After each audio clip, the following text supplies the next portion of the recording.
Welcome into a live edition of the KC Laboratory presented by Emprise Bank member FDIC. It's a beautiful Monday here because it's a Craig-isode. Craig Stout is here. Craig, hi. I am. Oh, yes. The soundboard's already popping off there. I'm doing great. No, I heard you guys were going to talk about linebackers. I know nothing of a scale or anything, so this is definitely not going to be controversial. The topic or the scale, definitely not going to bring about any sort of conversation that is going to come up here. No, I'm very happy to join you guys. Maddie is okay, everybody. Maddie is fine. He's doing just fine. Everything's okay. I just get to do a little spot duty here on a random Monday in June. Thanks for doing my job for me, assuring everyone that one of us is alive and well. I think we do a show. I think we did a 21 questions like before the draft. Yes. It was just before the draft because I got off my 7 draft takes. 7 seems high. But I got off all 7 of them in one show, and none of them were true. I don't even remember. I'm sure one of them was. I have no idea. I have no idea. I think we talked a little bit down about Shedeur and how we didn't think it was a first-round prospect, so we may have been right there. I'm sure Josh Simmons came up.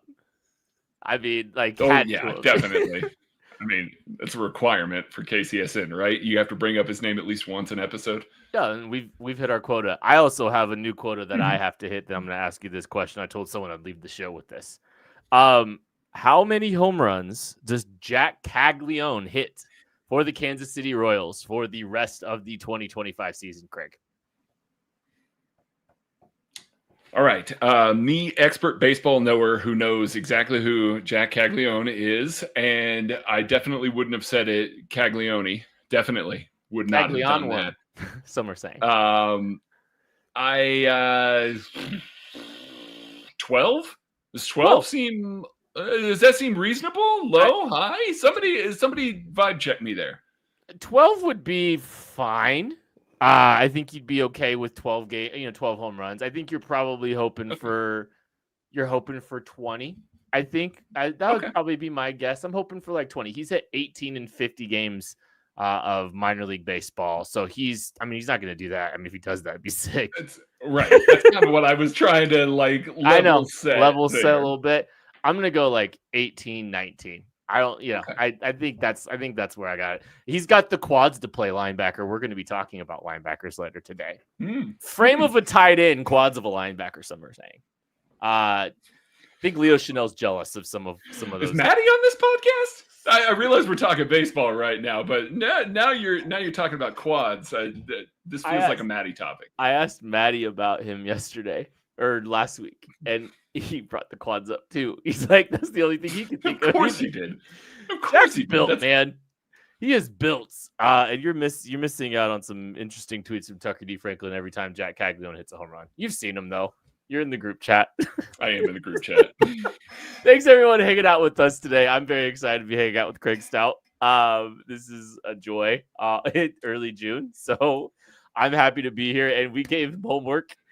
And as we've been doing all season or all off season, we've been watching previous games from the 2024 season, having one big takeaway from the game, and then kind of watching every single one.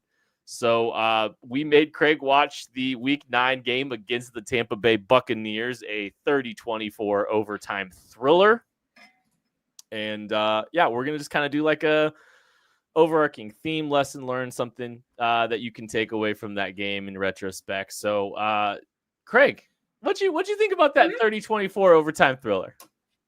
Oh man, a lot closer than it had any business being. This was, this was Week 9 at this point, so we had seen enough of Tampa Bay to realize that Zion McCollum might have been the real deal. From passing game perspective from Tampa Bay. Chiefs came out, tried to throw the ball around the yard, didn't really try and run very much, especially in the first half. There was next to no runs.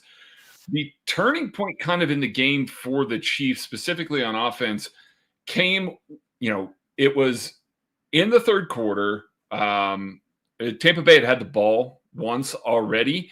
Chiefs get the ball back. They go pass, pass, pass. It's incomplete, 12-yard sack. At that point, the Chiefs were down 4. They punt the ball back to Tampa Bay. Tampa Bay goes down, kicks a field goal. From that point on, the Chiefs leaned pretty heavily on their run game. Mm-hmm.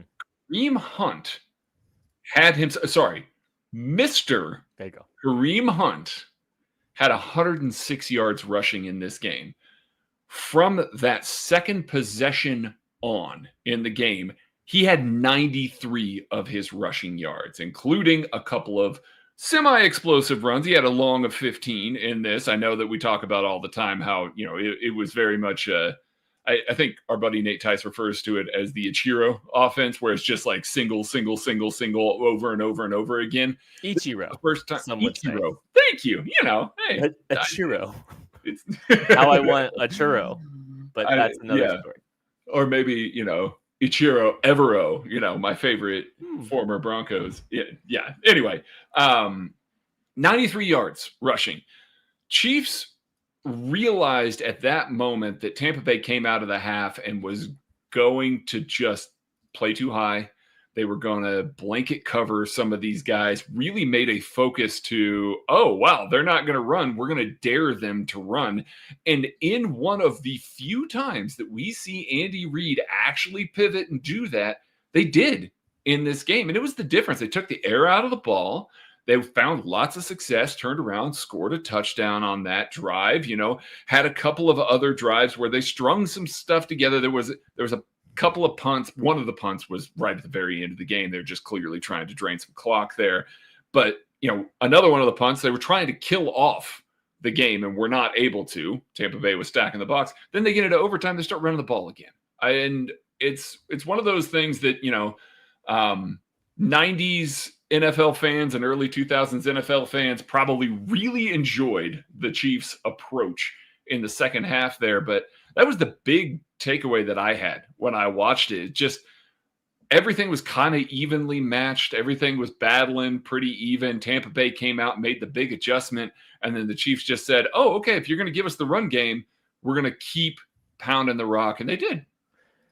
A couple interesting notes, like kind of tying to that. Like the Chiefs stayed ahead of the sticks the entirety of that, for most of that game, really. Like they were doing a really good job staying ahead of the sticks, and they were 13 of 19 on 3rd and 4th down. Yeah. During that game, they were just remarkably efficient, moving the football, falling forward, getting positive yards, putting themselves in good situations. Very machine-like from the 2022 season with Juju's first year, just kind of very similar in that style. So you saw the offense moving. I went back a little bit and I listened to the post-game show. I've been doing that a little bit for some of these. Just going back and listening to the post-game show. Because you love to hear your voice. Tucker's losing his mind.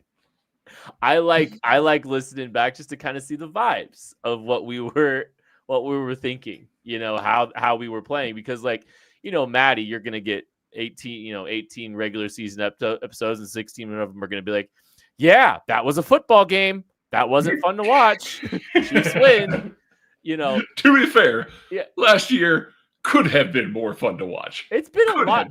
Honestly, like the winning cures all things real, because watching back on these games has not been as enjoyable for the most part. However, this game, we were quite excited about the outlook of the offense, and they did some really good things. They ran the offensive line and was moving people well in this game, running the football efficiently.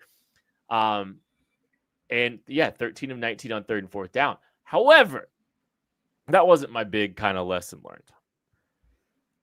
25 of the targets in that game went to Travis Kelce and DeAndre Hopkins. Yeah. 22 catches. DeAndre Hopkins has his best game as a Kansas City Chief. 8 catches, 86 yards, and 2 touchdowns. Travis Kelce, 14 catches, 100 yards. I think the thing in the lesson learned is, like, if you are looking for a game to kind of show the value of the big body receiver. We'll call it just a big body pass catcher, right? You've got the X type. The Chiefs why ISO'd Kelsey so much. You played X effectively to a certain level, right? This is the argument. This is the argument right here for the big body guy, to build to construct this receiving room. They don't really have that guy here on their roster now when you're looking at, what DeAndre Hopkins did in this game. Two touchdowns in this game, some really impressive plays, isolating him at times on the backside. They don't have it. That's not something that they have outside of Travis Kelce, and Travis Kelce's value as a ISO player on the backside of a formation is probably not the same that it was 3 years ago. Not complaining, just observationally, it's not the same. Sure. By the way, Justin Watson, 3 catches, 43 yards in that game as well. So not exactly. The revenge game. Not exactly a murderer's row. Like, it's not a big body, like they're bigger body types. They're sacrificial X's. They're whatever. This was the case for that. This is the case for that for the bigger bodied receiver that they really don't have on this roster. Even if you go and add Justin Watson in here to a degree, like, they don't really have that guy on this roster right now, and they probably aren't going to have him for the 2025 season. It doesn't seem like. I mean, you don't believe in the Badger? You're not a big fan of the Badger? I'm not. Hey, look, I love Elijah Badger as much as anyone. I'm not heaping any expectations on that guy. I hope he comes in and balls out, though. No, please, nobody else do. We don't need another Justin Ross situation on our hands here. I agree. That's largely where it was funneling through. Samaje Perine made a couple of crucial catches as well. Played this might have been one of his better games as a Chief, in a short stretch there. Yeah. McCole Hardman was a little bit of a Johnny on the spot a couple of times in this game. There was a couple of plays. I know he only had 3 catches as a part of this, but one of them was a 3rd and 6 from midfield that he got 7 yards. That was a really good play from him. And then I think another 12-yard gain that was around midfield as well. Some of those that kind of get lost in the shuffle there. But then it was just, to your point, it was just default back to, we're going to pepper Travis Kelce, we're going to pepper DeAndre Hopkins with as many targets as we can in this game and try and maximize some of that. And it works when you are playing against teams like that. Antoine Winfield had 13 tackles in this game. Gee, I wonder why. It's almost like they were using their big body guys in the middle of the field a little bit there. So no, that was good to see. And then it was one of those that, just kind of once again disappeared, as the Chiefs do as they go throughout this season there. You see these little glimpses that give us hope. And, they're going to use D-Hop right. No, look, Travis is, he's not 100% back to original Travis here, but this is a very viable option. And then they just kind of go away from that stuff for a little while here. So, definitely had the moment of, oh, wow, this will play 30 points against the Bucs. That's not bad. And then they just proceed to revert back to some of the other methodologies they'd used. The vibes were incredibly high. Incredibly high in the post game compared to what I've been listening to some of these weeks. I don't listen to the whole show. Like, I'm not a sicko. I normally just listen to the first 10-ish just to get a vibe check. Don't let him do that. He falls asleep listening to it. Takes one of your phone out and he's like, honey, I need you to listen to this. I had a great point. Like, do you want to know something sad? Yes, I do. This about me. I've watched back our old draft content just to try to see, figure out what worked, what didn't, and stuff. But one of the things I also do, I think you also know this, is I like to watch back the replays of the NFL draft, like the NFL Network's versions and the ESPN's version. And I couldn't sleep. I woke up in the middle of the night, couldn't fall asleep. So I put the day 2 of the NFL Network's coverage of the draft this year on. I fell asleep with the earbuds in. Oh, I'm a sicko. I mean, we didn't even have our buddy on that. At the very least, you could have turned on like day 3 on ESPN and just fell asleep to Matt Miller or something. I mean, I've already watched a little bit of that one as well. It's just it's good off-season content for me. But yeah, I listen to both the ESPN and the NFL Network stuff. So I fell asleep to Daniel Jeremiah talking about, I don't know, not Ashton Gelati. It was somewhere in between Gelati and Noel Williams that I fell asleep. So Kyle Williams, Kyle Williams takes put me to sleep. But yeah, no, it's the vibes were really high relative to like some of the other games. And like we talked, I think I talked a little bit about like, hey, look, like the trust and chemistry seems to be there with Mahomes and Hopkins. But the funny thing is, in retrospect, you hear some of these stories about like, well, the Chiefs had a hard time with DeAndre. Not that DeAndre was doing anything bad, just like he was struggling to just be as on time with all these routes, to see the field the way everyone was seeing it. He liked to freelance a little bit more than the Chiefs would have preferred and all this stuff. And like this was, and you've already got a guy in the middle of the field that does kind of freelance a little bit, but when he freelances, he's freelancing at the same time as your quarterback. And so that works, but the other guy freelance. Yeah. This was like the peak of the DeAndre Hopkins experience. It was. It really was. And we said, oh, look at, here it comes. Here it goes. Here we are. There's the X receiver waiting for. Super Bowl, here we come. Which, yeah, definitely, but still. Then he dropped one in the Super Bowl and went to sign on with the Ravens. Yeah. So he can also not win a Super Bowl. I don't care. Oh no, Baltimore's not like. Oh no, it's okay. But yeah, no, those were high level takeaways from the Bucs game. It was a little fool's gold when it was all said and done, especially the DeAndre Hopkins part. So it's okay. We'll see what the Chiefs do with this all Z receiver offense without a Truex. We'll find out what happens. I think they'll figure it out. They'll be okay. Now they're going to be just fine. Before we get out of here and take a break, we're going to roll the next game. So we're going to spin for the next game. Tucker jumps in here, Craig, just so you know. Yep. I have the wheel of games loaded up for everybody watching. You can see the wheel of games. For everybody listening, I'll do my best to narrate the wheel of games. Got some doozies on here. We still have week 18 against the Broncos on the board. That one's still on the board. Oh, man. All of the playoff games are also still on the board outside of the Super Bowl because Maddie and I already did that one. Which was a relief for me. I didn't want to watch it. You're welcome. Maddie and I already did that. So my takeaway, stop playing guards at tackle. Genius, right? All right, here we go. Click into spin here. Great takeaway. Thank you. I thought it was a stupid football knowledge. Okay. Oh, okay. This actually wasn't a bad game. That's a fun game. Week 16 against the Texans. I believe that is a Saturday. That's the Saturday game. Before Christmas. Yes. Mm-hmm. They played on was it a Saturday or Friday? Yeah, it was a Saturday. It was a Saturday before Christmas because they tried to make it the same amount of days that like a Thursday, Sunday, or Sunday, Thursday would be. So, yeah.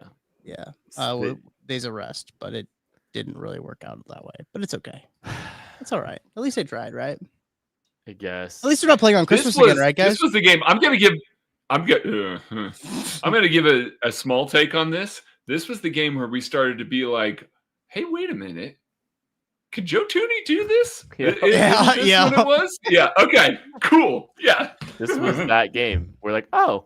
Yeah. That was that game. It was like, boy, the Texans have a really good pass rush. Huh. Yeah. Yeah. Hey, more fool's gold. True. This is so great. Fool's gold like the shady 49ers.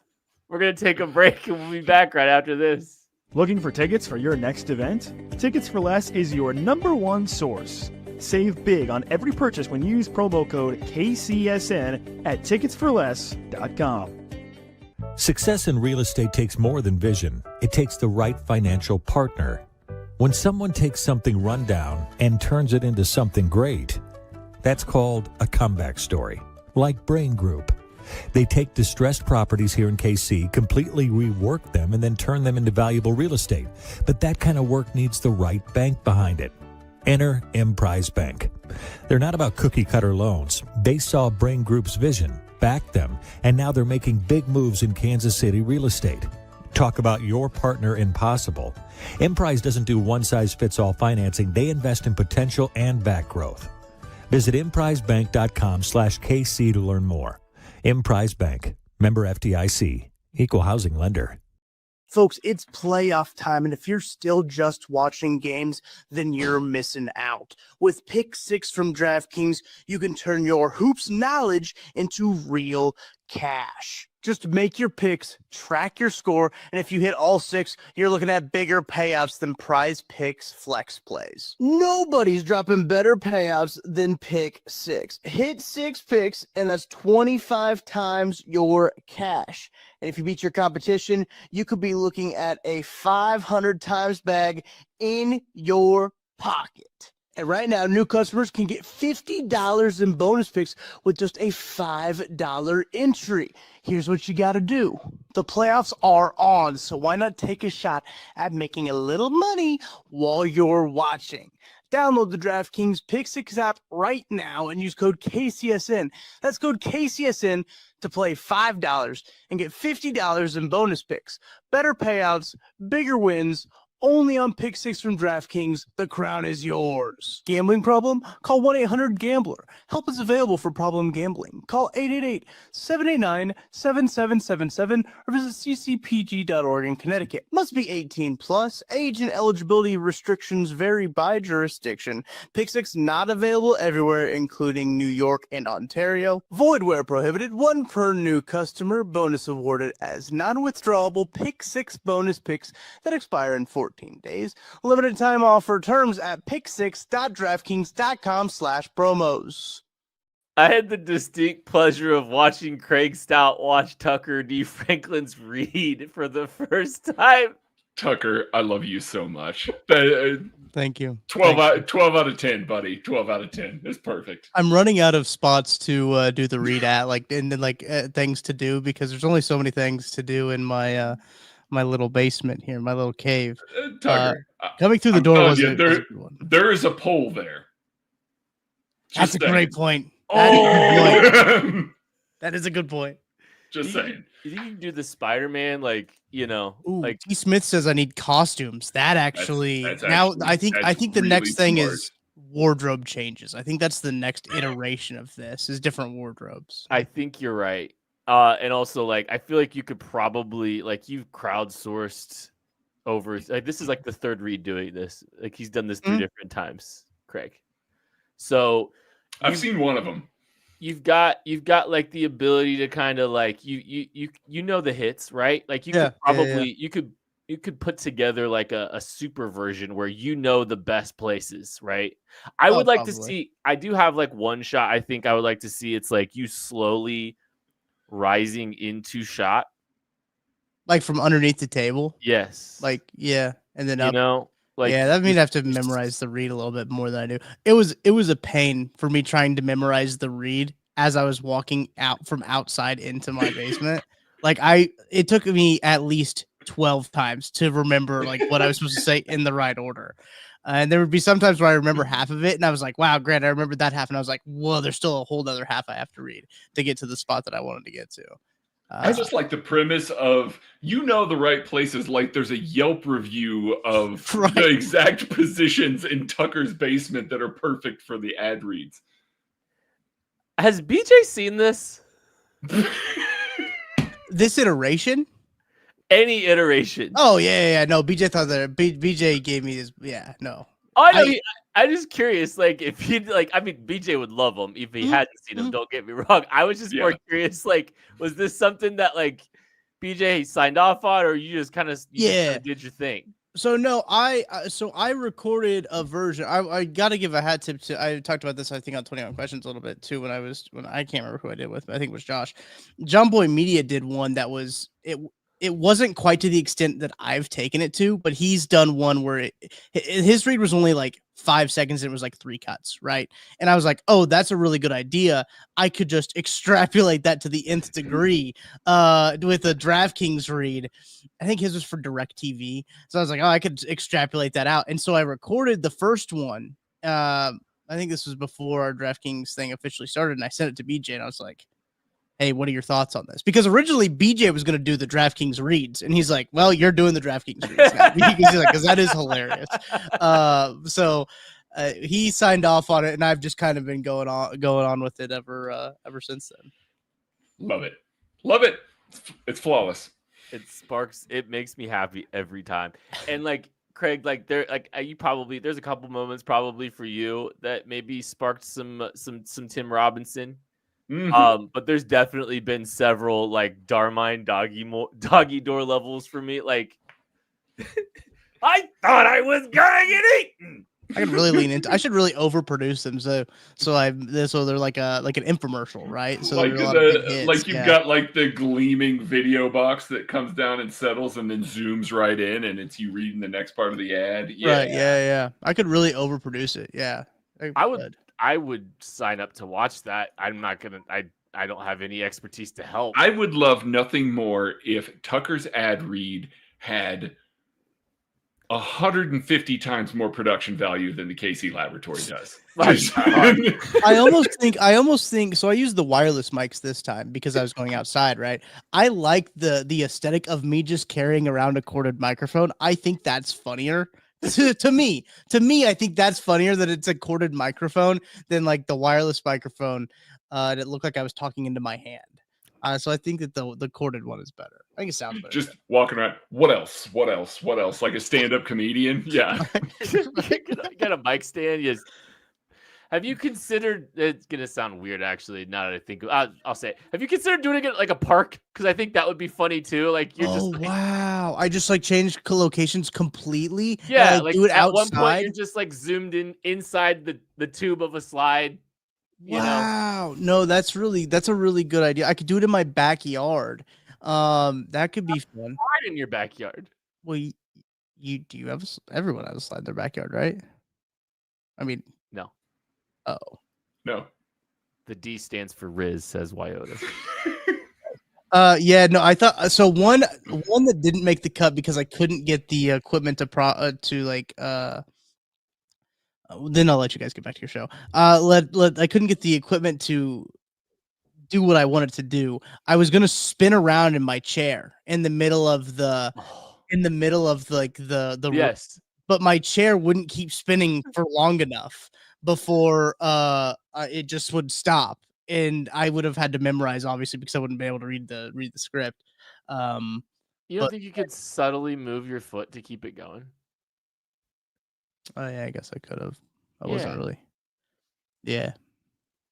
I think you're perfect. I did not want to talk while I was spinning in my chair. I'm just giving you that note, Tucker. Like that was not something that was enjoyable to especially me. If I use the corded mic, I'm just gonna get wrapped up in that second.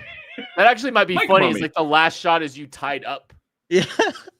You cut and it's you just like tied up in the mic cord.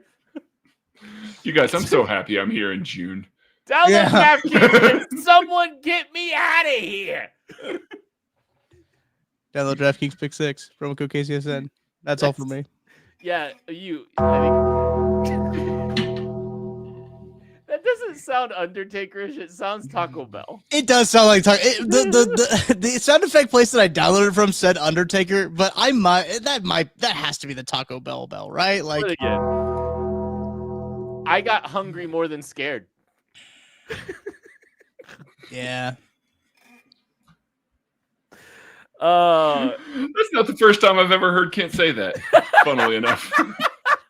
Oh, brother, this guy stinks! Are you gonna unleash the one? What do you mean? Oh, you mean this one? No, I didn't mean that one. Hit the like button, hit the subscribe button. We're going to talk about linebackers now. That's a transition. You asked for likes and subscribes after that conversation. Yes, if they're listening to this in June, It's my fault. It's okay. People know. If they listen to that football show, they know that was going to happen. We are breaking down every single position on this team, and it's linebacker time, and we're doing it on the Maddie Lane and only Maddie Lane. This does not reflect the opinions of KC Sports Network gas station scale. Craig, I asked Craig 2 weeks ago, I said, hey, what's your take on Flying J? And do you remember what my exact comment was back? I do not have to have a take on Flying J. And he knew because he did that because he knew Maddie Lane put Flying J somewhere it had absolutely no business being. Number 2. So Quick Trip is your S tier for the position. Flying J is your, hey, it's pretty good. You know, hey, it's got everything you need. It'll take care of business. It's good. 7-Eleven is like, yeah, a little underwhelmed, sure, but I mean, it's still workable most of the time. And then Shell, and it's Shell. Our chances of being sponsored by Shell have gone out the window. So yeah, they were so high to begin with. I know they were just so high. Can I say I was in St. Louis for a wedding this weekend. Shout out my buddy Mason for the wedding, and I drove past a Flying J, and it looked awful. It looked so bad. I'm very honestly, I don't get it. I don't understand why we are calling it. I think a nice 7-Eleven's better than a Flying J. But here we are. This is the hand we've been dealt, Craig. So, and just so you know, Flying J actually good as opposed to real life. Just so you know, when you're having to scale this. So, linebacker position, just kind of list out the depth chart real quick as we've been doing. So, you're starting linebackers at the Mike, Nick Bolton. At the Will linebacker, Drew Tranquil. At the Sam linebacker, you got Leo Chenal. Your backup linebackers, you've got Jack Cochran. You've got Cam Jones.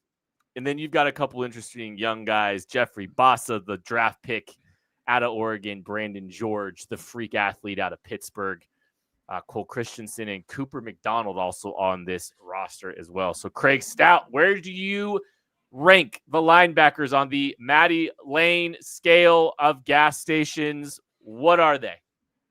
I think they're a pretty solid 24/7, which should have been the number 2 spot. It's clean, good snacks, EV chargers, a little nicer. They're a solid, actually good. I think that a lot of the conversations the Chiefs and Chiefs fans have about their linebackers are about the lack of capability that one guy has, another guy has, whatever the case may be.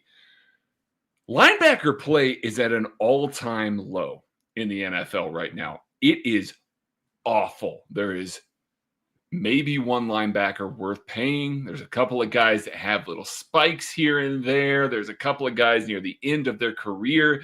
It is hard to find 3 guys that you feel comfortable taking the field and saying, I feel confident or confident enough in the play that I'm going to get out of the Mike, Will, and Sam position. Now, it's not elite. I wouldn't call any of these guys an elite linebacker here, but it is bordering on being at the top of the tier simply because it's so difficult to find a group that you can trust all along the front line. Seriously, go look around the league. You will be appalled at the number 2 and number 3 linebackers for almost every single team that's out there right now. The Chiefs group as a whole is actually good. I have full trust that Nick Bolton's going to execute what he needs to do. He's going to do what he does within the scope of what he can do in his game, which is fine. It's what Spags asked him to do. Drew Tranquil had a little bit of a down year last year. He's a professional. I expect that he's going to step up. And Leo Chenal continues to get reps and show good moments, especially at or near the line of scrimmage. I have full faith in all 3 of these guys. So even if I did not like the depth at all, which I do, and we'll get into that a little bit later, this is an actually good linebacker group, especially when you compare it to the rest of the NFL, which might move it up into a higher bracket. I think you could make an argument for Quick Trip for the exact reason that you just said. And the linebacker position is kind of becoming a little bit of a lost art's not the right word. I just think it's just where they're sitting. It's kind of how we view I think linebackers are the running back of the defensive side of the football. They are continually getting devalued. And the impact players that you can list at that position are probably on one hand, maybe one finger Fred Warner. Like there's just not a ton of Fred Warner is a unicorn, but Fred Warners are normally like safeties that play in the slot these days too. It's like there's just like there's a lost kind of like middle ground of linebacker, right? Where they just don't exist, and you're either like kind of decent size and stiff, or you're tiny and fast, but you're not fast enough to play safety. Like we're seeing that a lot in the National Football League, or you're seeing like a lot of this coming out of the draft. Looking at when I did the linebackers for the draft guide, and all the linebackers under 225 pounds was staggering. And I mean, this is 5 years ago when I was doing linebackers for the draft guide. If you were under 230, like everybody was just like, yeah, you got to move to safety, dude. Like you can't play in this league. And that was like 5 years ago. Like that, Patrick Mahomes was lighting up the league in the passing game in that regard. There were still bigger, heavier linebackers. It has just evolved so much in such a short amount of time, to your point there, Ken. So you look at the linebacker spot. The Chiefs have quality depth. They have rosterable players at 3 spots, even though 3 spots don't play very often. They've got traits at different spots that really play well to make the good collection.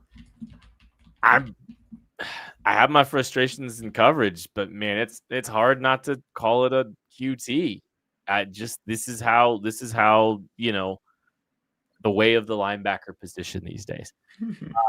Craig, who do you think the best player at the position is? It's Nick Bolton. Yeah, clear deficiencies, especially in coverage there. We see it to start almost every game. Every offense plays find Nick Bolton on the field in the passing game. And I think those are the drives we remember the most out of Nick Bolton. We remember him getting beat by tight ends, running backs, etc. And then you see the shift occur. You see him making changes after they've had a chance to get to the sideline, get to the tablet, review this. Maybe it happens after drive 2. Everybody famously remembers that Drew Tranquill was playing Mike linebacker 2 years ago so that they could get Nick Bolton more on the tablet, figure out some of this stuff, and then they were allowing less than a point per drive after that with Nick Bolton on the field. He is such a cerebral player that is so integral to what Steve Spagnuolo does as a defensive coordinator and the adjustments that he's able to make and the calls that occur. I think we all are very well aware that Spags wants to blitz, loves to blitz. Spags has one of these locked and loaded at all times. Who is in charge of deploying it? It's Nick Bolton. He's got it in his back pocket. Condensed formation, you've got Jamari Connor, maybe a little closer to the line of scrimmage. Guess what? Nick Bolton's the one that's communicating this. Hey, with that motion, he comes in here. Jamari, you got to hit this just like Spag drew it up here. We can criticize the post-snap stuff till our face turns blue. But when the other 10 guys are so significantly better because that one guy helps out so much and executes what the defensive coordinator wants to do, makes Spags look good, makes the other 10 guys look good, Nick Bolton's the one that has to catch all the heat because the post-snap isn't always as good as you would hope. So he's clearly the best player. It isn't always manifesting itself in on-the-field play, but it is sometimes too. Makes a lot of tackles behind the line of scrimmage, makes a lot of good plays at the line of scrimmage too. But it's the stuff that he does pre, post, on the sideline, all of the things that happen that are outside of the actual play that he makes those other 10 guys and his defensive coordinator better, and that matters so, so very much. Intangibly, the confidence that he provides the other 10 players on that defense too. They feel comfortable and confident in the calls that are being made either by Spags or the adjustments made by Bolton. And that's where some of that like just doesn't always reveal itself. But when you look at a good team defense, this is why the value of having a linebacker that knows what he's doing and has a good understanding of the defense becomes so valuable, and why teams covet it so much. And so, it's Bolt for sure. And, there's some good players. Like, I really like Leo Chanel as a player for what he is. I think he has a case to be the best Sam, or one of the best run defending Sams in the National Football League. He's an impact player in the run game and a unique player in that regard. So I think they all serve their functions, but Bolton is the best player. Craig wants to answer a question from the chat. So we got, Bumpa BB asks, could we just not have kept Justin Reid for all the communication stuff? That's a wonderful question that I see all the time. They tried a little bit of this with Tyrann Mathieu. They tried to do this.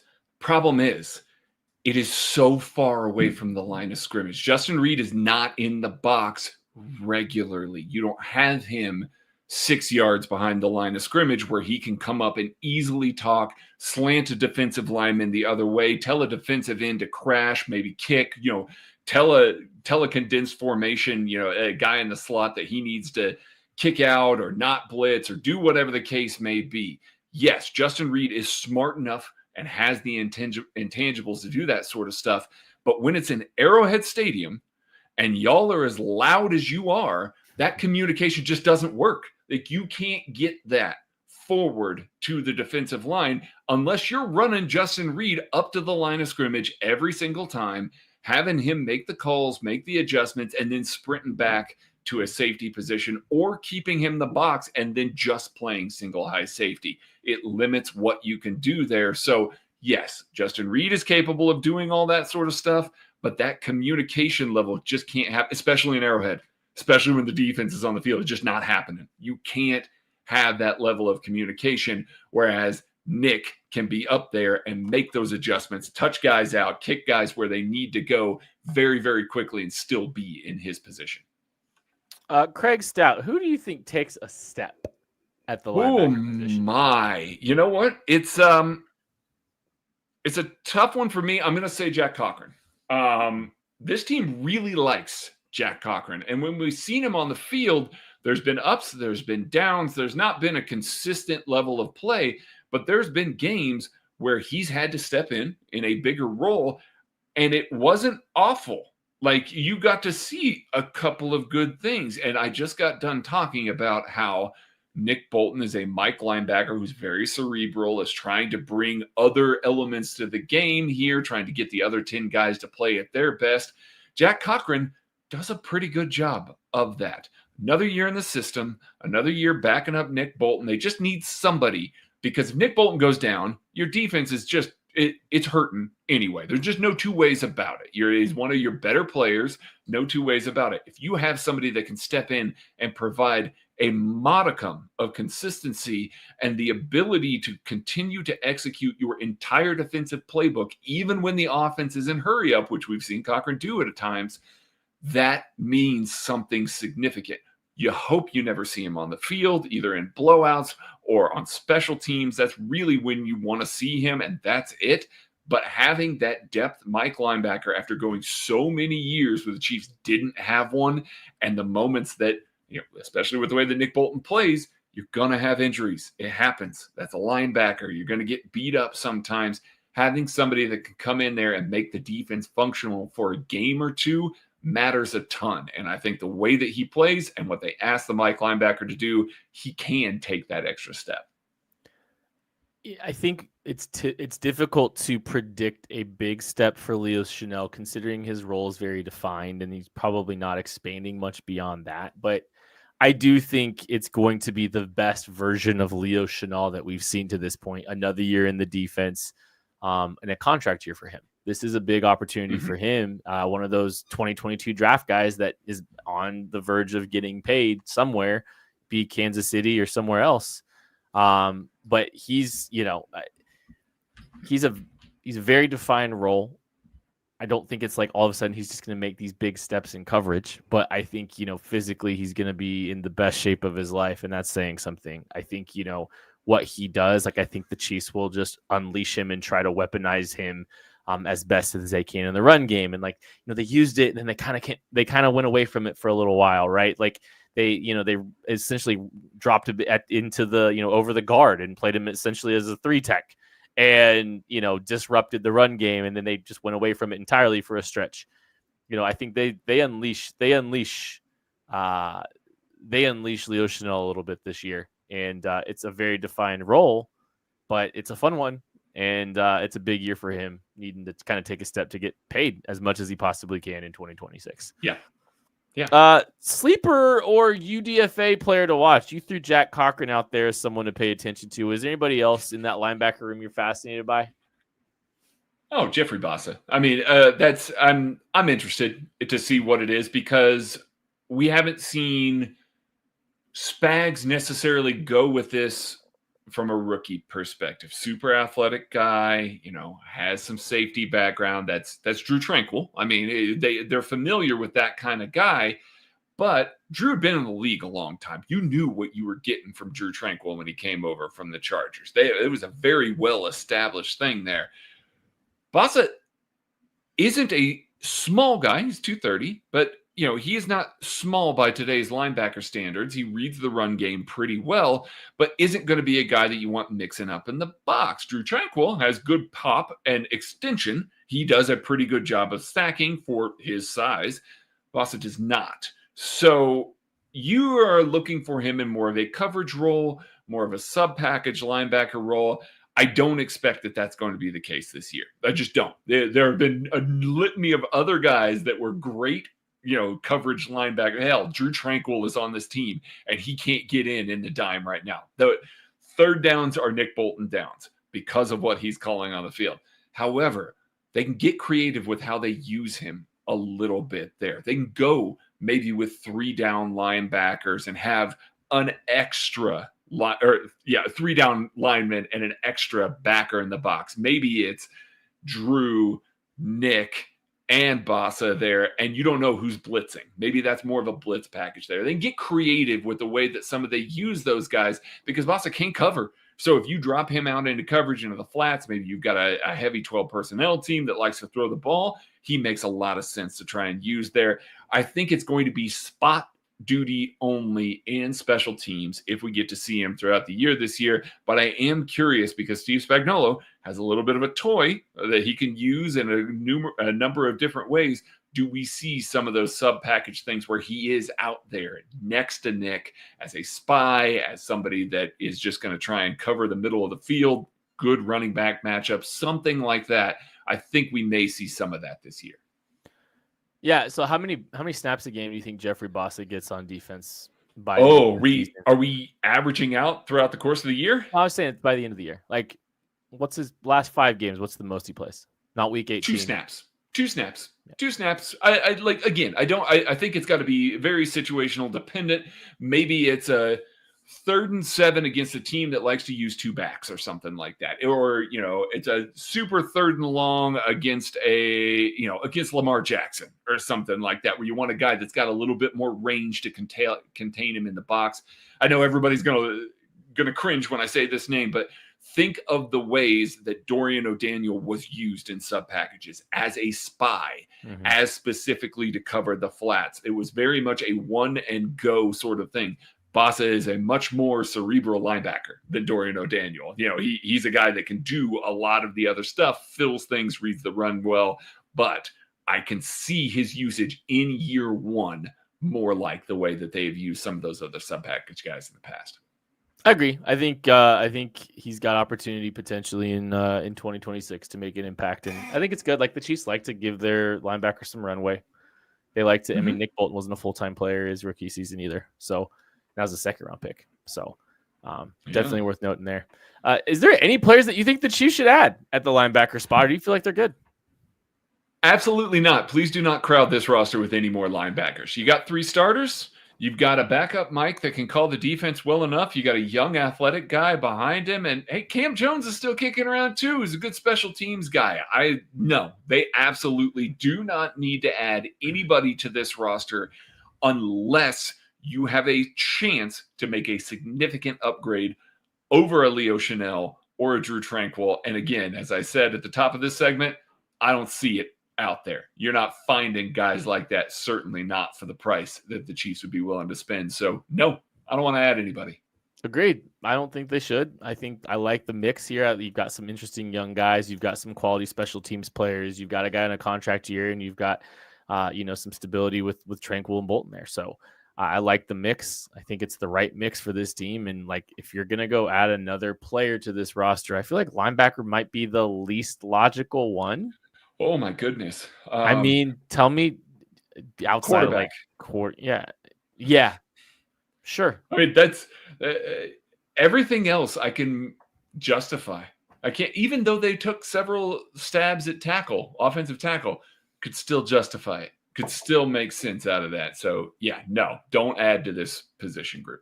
No, I think they think this one's settled. I would be kind of surprised if they make any significant move at the linebacker spot. This was a very special day on June the 2nd to be hanging out with Craig Stout. What a joy. What a way to start June. That is going to do it for this episode of the KC Laboratory. Thank you all so much for listening. We love you. We appreciate you. We'll catch you later. I was trying to point to Nick.